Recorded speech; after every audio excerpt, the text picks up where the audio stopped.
വേനൽ കടുത്തതോടെ വറ്റി വരണ്ട് കോട്ടയം ജില്ലയിലെ ജലാശയങ്ങൾ. പ്രധാന നദികളായ മീനച്ചിലാറ്റിലും മണിമലയാറ്റിലും ജലനിരപ്പ് താഴ്ന്നു. ഇതോടെ കുടിവെള്ളക്ഷാമവും രൂക്ഷമായി. വേനൽ മഴ നേരിയ ആശ്വാസമായെങ്കിലും താപനില ഉയർന്നു തന്നെ നിൽക്കുകയാണ്.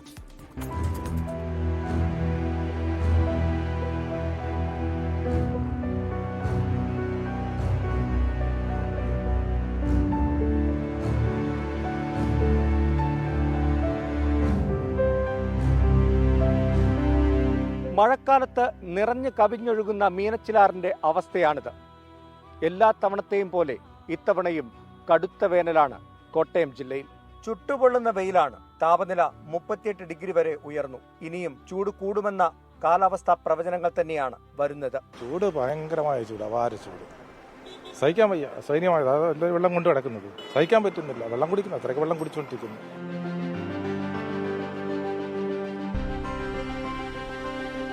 മുൻവർഷങ്ങളിലേതിന് സമാനമായ രീതിയിലാണ് ഇത്തവണയും കോട്ടയത്തെ ചൂട്. പകൽ സമയത്ത് പുറത്തിറങ്ങാനാകാത്ത അവസ്ഥ. നല്ല ചൂടാ, മേലെല്ലാം ചുട്ടുകൊള്ളുക. ഇതുപോലെ കിടന്നുറങ്ങാനോ പറ്റില്ല. വെള്ളമൊക്കെ കുടിക്കുന്നുണ്ട്, പക്ഷേ വെള്ളം ഒന്നും കുടിച്ചാലൊന്നും കേൾക്കുന്ന അവസ്ഥയല്ല. ഇപ്പം ചൂട് കൂടുതലാണ് ഇവിടെ കോട്ടയത്ത്, പ്രത്യേകിച്ച് ചൂട് കൂടുതലാണ്. വന്നിട്ട് ഇരിക്കാൻ വയ്യ, അതിനുള്ളിൽ ഇരിക്കാൻ വയ്യ ചൂടുകൊണ്ട്. വെള്ളം മേടിച്ചിട്ട് ഇപ്പോൾ ഒന്നിപ്പോൾ 5 ബോട്ടിൽ വെള്ളം മേടിച്ച് കഴിഞ്ഞു.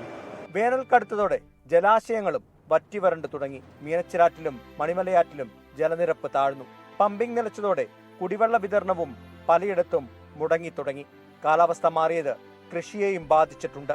ജാഗ്രത പാലിക്കണമെന്ന ജില്ലാ ഭരണകൂടത്തിന്റെ നിർദ്ദേശം ഇപ്പോഴും തുടരുന്നുണ്ട്. കടുത്ത വേനലിലൂടെയാണ് കോട്ടയം ജില്ല കടന്നുപോകുന്നത്. വേനൽ മഴ നേരിയ ആശ്വാസം നൽകുന്നുണ്ടെങ്കിലും കുടിവെള്ള പ്രശ്നമടക്കം രൂക്ഷമാകാൻ സാധ്യതയുമുണ്ട്.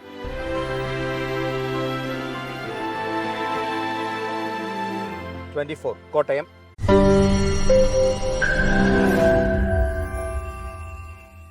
ലോകത്തെവിടെയായാലും ഏത് സമയത്തും 24 വാർത്തകളും ഓഗ്മെന്റഡ് റിയാലിറ്റി പാക്കേജുകളും എക്സ്പ്ലെയിനറുകളും വിശദമായി കാണാൻ ഞങ്ങളുടെ യൂട്യൂബ് ചാനൽ നിങ്ങൾക്ക് സബ്സ്ക്രൈബ് ചെയ്യാം.